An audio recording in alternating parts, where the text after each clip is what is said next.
13/12/2022 को फुलवारी थाना क्षेत्र अंतर्गत न्यू सबजपुरा में अज्ञात अपराध कर्मियों द्वारा मंटू शर्मा सहित 3 व्यक्तियों को गोली मारकर कर दी गई थी हत्या। पटना पश्चिमी के टॉप 10 मोस्ट वांटेड अपराध कर्मी जिस पर 15,000 रुपए का इनाम था। मोस्ट वांटेड अपराध कर्मी कुंदन कुमार स्वर्गीय राम नरेश सिंह पता सोनवा थाना दीदारगंज जिला पटना को दिनांक 30/3/2024 को बिहार STF एवं पटना पुलिस द्वारा किया गया गिरफ्तार। पूरा मामला था फुलवारी थाना क्षेत्र के न्यू सबजपुरा में अज्ञात अपराध कर्मियों द्वारा मंटू शर्मा सहित 3 व्यक्तियों की गोली मारकर कर दी गई थी हत्या तथा उनके द्वारा पहने जेवरात को लूट लिया गया था, जिसमें 2 व्यक्तियों की मृत्यु हो गई थी, जिसमें एक अज्ञात व्यक्ति गंभीर रूप से जख्मी हो गए थे। जिस संबंध में फुलवारी थाना में डकैती के क्रम में हत्या एवं आर्म्स एक्ट के तहत मुकदमा दर्ज किया गया था। घटना स्थल पर अपराधियों को छूटे हुए मोटरसाइकिल एवं घटना स्थल से प्राप्त CCTV फुटेज तथा वैज्ञानिक अनुसंधान एवं अन्य स्रोतों से प्राप्त सूचना के आधार पर कांड का उद्भेदन किया गया था। इसमें कुल 10 अपराध कर्मियों की घटना में संलिप्तता पाई गई थी।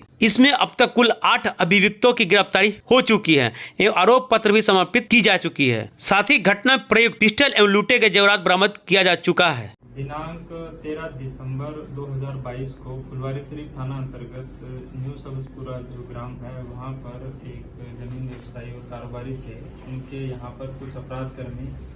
रात्रि में लगभग 9:30 बजे घुसते हैं एवं फिर जो है उनके शरीर जो पहने हुए जो जेवरात वगैरह थे उनको छीनने का प्रयास करते हैं और उसी क्रम में उनके द्वारा अंधाधुंध फायरिंग की जाती है, जिसमें कुल 3 लोगों को जिसमें एक मुख्य व्यवसायी जो थे मंटू शर्मा उनके सहित टोटल 3 लोगों को गोलियां लगती हैं, जिसमें वहीं पे घटनास्थल पे ही जो मंटू शर्मा और उनके पिताजी हैं उनकी मृत्यु हो जाती है और उनके बाद एक भाई हैं जो घायल अवस्था में हॉस्पिटल ले जाया जाता है। उक्त घटना में तुरंत अनुसंधान प्रारंभ करते हुए उस समय जो है छापेमारी और अनुसंधान किया गया तो टोटल 10 अपराध कर्मियों की उसके अंदर संलिप्तता पाई गई थी, जिसमें समय समय पर पूर्व में कुल 8 अपराधियों की गिरफ्तारी अब तक हो चुकी थी। साथ ही जो घटना में प्रयुक्त जो पिस्टल है उसकी भी बरामदगी पहले ही की जा चुकी है तथा जो जेवरात थे उनकी भी बरामदगी अलग अलग जगहों से पहले ही की जा चुकी है। उसी संबंध में जो 9वां अभियुक्त है जो कुख्यात अपराधी है एक जिनका पूरा नाम है कुंदन कुमार, पिता का नाम स्वर्गीय राम नरेश सिंह, साकिन सोनावा, थाना दीदारगंज, इनकी भी गिरफ्तारी जो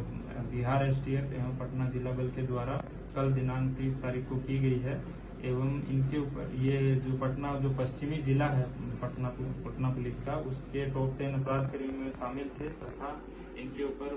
पूर्व से ही 15,000 रुपए का इनाम भी जो पटना पुलिस द्वारा है घोषित करवाया गया था। इनकी गिरफ्तारी से कुल अब तक इसमें 9 अभियुक्तों की गिरफ्तारी हो चुकी है, जो इसमें मात्र 1 अभियुक्त की गिरफ्तारी बची है और पटना पुलिस लगातार प्रयासरत है जो अंतिम अभियुक्त है उसकी भी गिरफ्तारी के लिए तथा उसके बाद जल्द से जल्द इन अपराध कर्मियों को इस जो गंभीर कांड हुआ था इसमें सजा दिलाने का प्रयास करें। इस बात से कुछ बरामद नहीं हुआ है। इसके ऊपर जो